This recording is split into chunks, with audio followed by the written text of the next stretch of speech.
Hello, friends. It's your boy Jeff again, and we are back in the spin zone. Um, I have an even dozen albums to show, showcasing what I've been listening to over the past probably 2 weeks. So, without further ado, let's get right to it. First up, a couple of Johnny Winter albums. This one is called Nothing But the Blues, and this was VCLT from Hannah, the Omaha Introvert. And here's the back cover.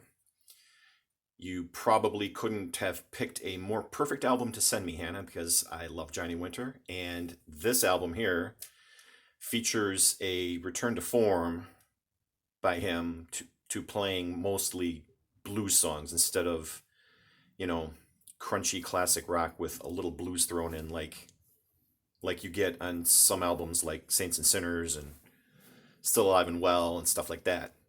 This one is more of a straight up blues album. Loved it. Johnny plays awesomely. You know, many songs are played on his acoustic guitar too, which I love. And the backing band is killer. Muddy Waters has a cameo on one of the songs. He supplies some vocals on one of the songs. Let's see. James Cotton on the harp. Pinetop Perkins on piano. Willie Big Eye Smith on drums. Steady Rollin' Bob Margolin on electric guitar. If none of those names are familiar to you, trust me, it's a killer band that he's got backing him on this record. So,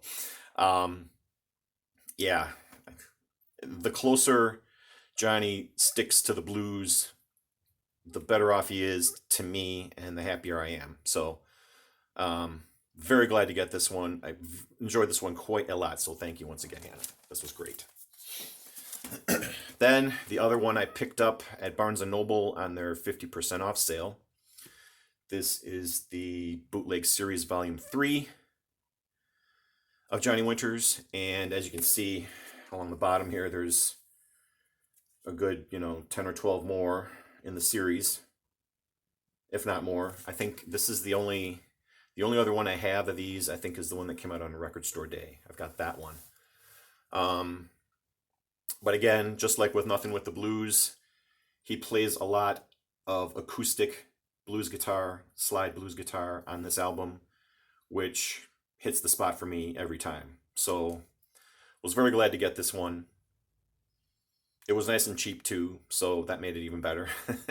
And yeah, if I come across any more of these in my record searches, I will happily pick them up because we miss Johnny. He was one of the greats. So I never get tired of listening to him play. But like I said, the closer he sticks to blues than rock, I like better. Whether it's electric guitar or acoustic. That's just my opinion. And this album delivers that. So that was awesome. Then another VCLT that Hannah sent me that I couldn't wait to play is a twofer of The Who, featuring a quick one, also known as Happy Jack, and The Who Sell Out. So, and of course I have the note. I always keep the note with one of the records that gets included with the VCLT. So this is the record that got the note. I'm admittedly less familiar with early Who than I am with Tommy and later. So there were a couple songs, of course, I recognized, some chart hits off of these two albums, but it was a nice surprise listening to these all the way through in context with each other, especially the Who Sell Out, because I love that they made it. They filmed not filmed. They recorded all of the little, snippets, like the commercials, making it sound like it's like you're tuned into a radio station, like the BBC. And yeah, it was really great stuff. The Who were a very tight power pop band in their early career, and this set showcases that excellently. So very, very happy to have this. Very glad to add it to my collection. So thank you once again, Hannah. This was awesome. Then we get to yet more VCLT from legendary Jim. Experienced Hendrix, the best of Jimi Hendrix. Was in the mood, like I said, to hear some Hendrix, not long after I got this. So I put it on, and even though I'm well familiar with all the material on here, it doesn't matter. I can listen to this stuff over and over and over again easily and never get tired of it. And it didn't really say on the shrink wrap, because a lot of these Hendrix sets that are coming out from the Experience Hendrix or Legacy usually come in the plastic bag, and it'll have the QRP label on it. This one didn't, but the bag inside the inner sleeve was a QRP sleeve. So that was really the only way I could tell where this was pressed. So, and the sound was fantastic. I mean, 180 gram heavy vinyl, pristine, brand new. It just amazing. And what can you say about Jimi Hendrix too? He's just one of the all-time greats, if not the all-time great when it comes to guitar players. Jeez. Even to this day, I mean, it'll be 50 years this year that he died, and still the music he made still sounds as good and as fresh as it did back then. I can't even imagine hearing this stuff new. I know Mazzy can. I'm jealous of that Mazzy. In 1970, I was like less than 1 year old, so oh well, I was born too late. But having albums like this help make up for it. I love it. Experience Hendrix by Jimi Hendrix. Then I could not resist any longer to play this one. Noah by the Bob Seger System. Also VCLT from legendary Jim. Also had me totally gobsmacked on my video. Yeah, what can I say? This one, of course, got the note in here. This was the album that came out after Ramblin' Gamblin' Man, and not all of the songs are sung by Seger, but that doesn't really take away from the musical quality on this album. I really liked it. It wasn't as psyche as Ramblin' Gamblin' Man, and it wasn't as heavy as like Mongrel, which I think was the album that came out after this one, if I'm remembering right. It's somewhere in the middle. And like I said, you've got different vocalists, and I liked it. I thought it was pretty good. It was worth the wait, I guess, to hear it. I mean, I heard some of the songs online. I didn't really want to stream the whole thing. I wanted to kind of keep it mysterious until I eventually did get a copy someday, and then I finally did. And speaking of the record itself, it looked like it had, a few scuffs on it, which I was kind of worried about, but they played right through. This record was whisper quiet, awesome sound on it. Just can't say enough good things about it. So once again, Jim, thank you. You knocked it out of the park. And this was the last one I needed out of the early Seger albums to complete my collection. So that's really awesome. So it feels good to have this. As far as grails go at this point, I don't really think I have one anymore. Because, like I said, I never expected to get this. So I don't even know if I have a grail anymore. But this was probably this sure qualified. Yeah. See, I'm starting to stutter again. So let me pause. Let me take a drink. Let me take a breath. And let's continue with the great Robert Cray. This is his brand new album called That's What I Heard. Got this the day it came out. Here's the back. And if you read the liner notes here on the back cover, you'll see that a lot of these songs kind of have a Sam Cooke sound to them, not just because of Robert Cray's vocals, which do edge into Sam Cooke territory at times, but even the music itself. It has a very retro feel. And as I was playing it, it seems to me like this would be a great album to dance with your sweetheart to, your wife, your honey, your loved one, your significant other, whomever it may be. That's just the feeling I got while I was listening to this like for the first time. And I got the download card with this too, so I can put this on the old iPod, which is great. And I think it has an extra track on it. But it's, yeah, like I said, it sounds like a Sam Cooke type album, but with Robert Cray's guitar. There's no shortage of his guitar work on this album. Don't be worried about that at all. But it definitely has a retro vibe, and it sounds, it sounds like a Robert Cray album, but slightly different, if that makes any sense. And it probably doesn't. But you're trying to get what I'm trying to say here. I'll be seeing Robert Cray in another week. Well, a week from tomorrow. So I'm thrilled. And I had to get some playtime in on this one. I'll probably spin this again before the show and try to have some of the songs in my mind so when I hear them live I can compare and at least know what he's playing. But yeah, this is a worthy addition to his catalog. That's what I heard by Robert Cray. Great, great album. Love Robert Cray. Another great one. Versus by Pearl Jam. Bought this at Barnes & Noble when I went there for the half-off sale. This was not in the half-off bins. I paid slightly less than full price for this one, and I think it was like 25 or 26 bucks. But I got, because I'm a member at Barnes & Noble, so I got like $1 or $2 off, I guess. But yeah, becoming more and more of a fan of Pearl Jam.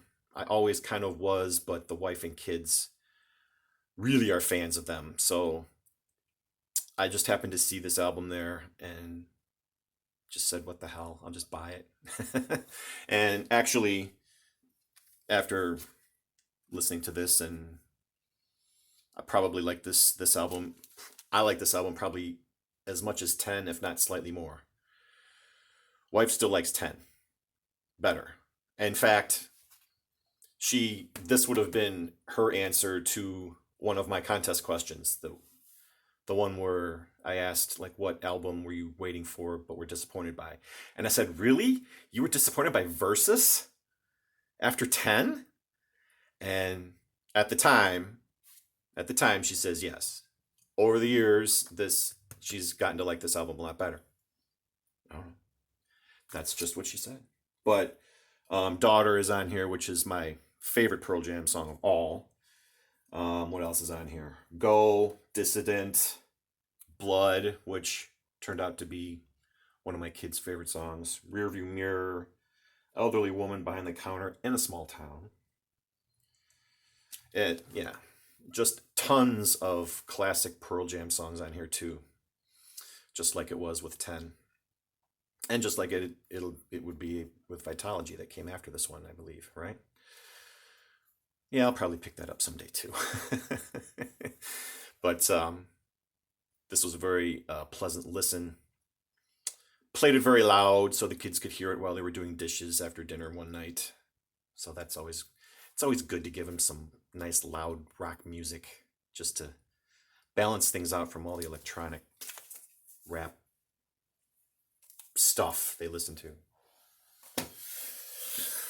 Speaking of quality rock and roll, my friend Emma sent this to me as VCLT. Cheap Trick, of course. This is their album called Bang Zoom Crazy Hello.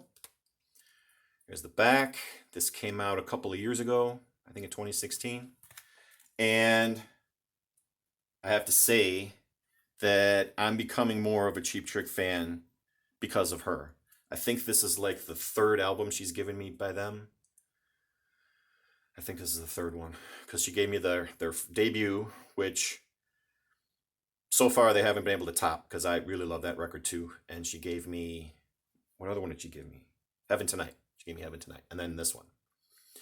So starting to dig Cheap Trick a little more, and because I was just a casual fan before.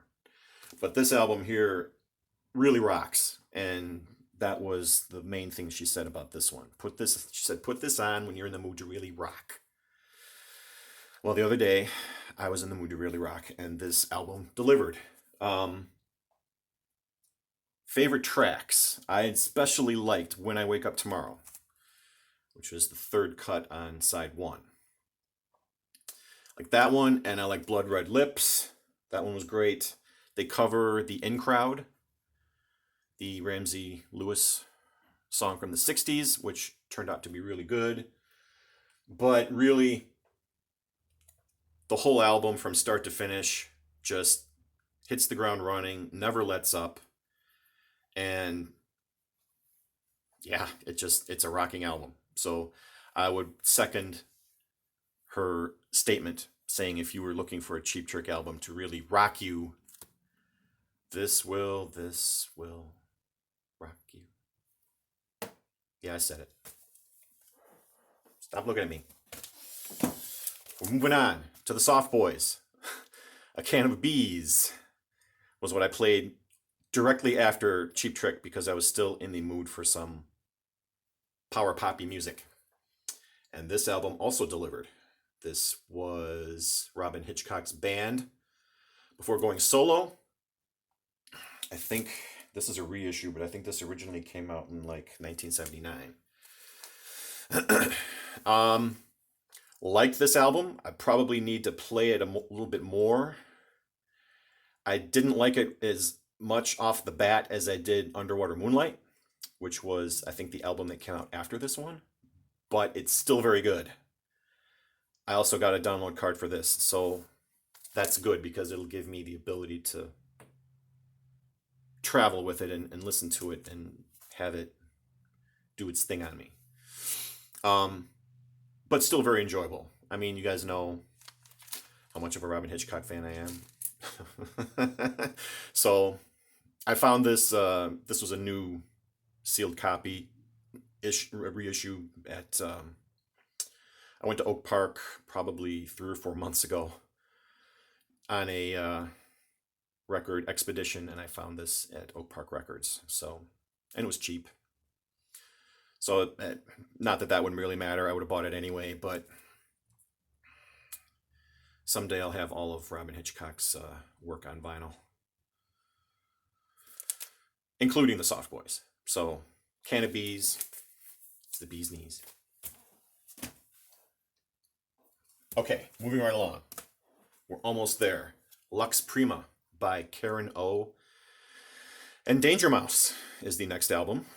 This was one I saw on Baraka P-Dub's video, one of his more recent videos, and he played a small little clip of one of the tracks, and I really liked it. So I searched it out online and streamed it through. Found I enjoyed it quite a lot, so by happenstance, I happened to find this at Barnes & Noble too. And the same day I found Versus and the Johnny Winter. So I didn't think twice. I just grabbed it. As soon as I saw the cover, I just grabbed it. And this album is a great package. You know, the cover is textured. It's got the Obi strip. Inside is a huge poster that has all of the lyrics and credits on one side, and then funky pictures on the other. And then, of course, you have the record, which played perfectly. How to describe this music? Well, Karen O is the singer from the Yeah Yeah Yeahs. And her voice, if you're familiar with her voice, it's kind of dreamy and ethereal to begin with, sort of. And I found it to be a pretty good match for Danger Mouse's beats and soundscapes. You know, this is an electronic album, but it's very chill and slow for the most part, which I really, really liked. So, and not to sound like an audiophile vinyl snob, but the album sound-wise beats the crap out of anything, out of the download or anything else that I've heard on the computer. But that's probably more to do with having, you know, right there, giant Kenwood speakers. And of course, these little Polks there, turned up to like 7 or 8, so the walls shake. Yeah, I like to do that. But yeah, the music on here is pretty stellar. And if they ever did another collaboration like this, I would easily pick it up. So Lux Prima by Karen O and Danger Mouse. This album came out last year. I think it was one of Baraka P. Dub's favorite albums of the year. I think that was the video we showed it on. So very glad to get this one. Thank you, Paul, for the recommendation, or just for showing it. And yeah, I discovered something new. So that was cool. Then we go back to 1986 for Mistrial by Lou Reed. The song Video Violence was my favorite track off of here. And as I said, I think the last time I showed this album when I picked it up, this used to be in my old girlfriend's collection. So I was already pretty well familiar with this album. I played it a couple times back then, wanted to own it again, so I found it on eBay for a pretty good price. And of course, I mean, I'm not gonna lie, this album is probably an acquired taste because it's buried in the production. You know, it has the big 80s drums on it, the big 80s production overall. You know, his vocals are slightly muted. It's just the way they made albums in 1986. I mean, there's so many records from this era that sound like this, which is kind of a shame. If you stripped those layers off, this would probably be a much better album. Because the next one that he put out after this, I think, was the New York album. And that has a lot tougher, sparer accompaniment with his songs. If that was done to this album, I think it would be a ton better. But nevertheless, there's some great songs on here, like Video Violence. The title track, Mistrial, I really like. No Money Down, that's a great song. Spit It Out, of course. I Remember You, Tell It to Your Heart. All great tracks. I just wish he would, well, he can't because he's dead, but I wish he would have re-recorded this with just a small band and took away all the big 80s production crap off it. And I think this would have been a much better record. But as it stands, it's okay. Very happy to have it to my collection. Mistrial by Lou Reed. Last record. And I just crossed the 23-minute mark. Okay.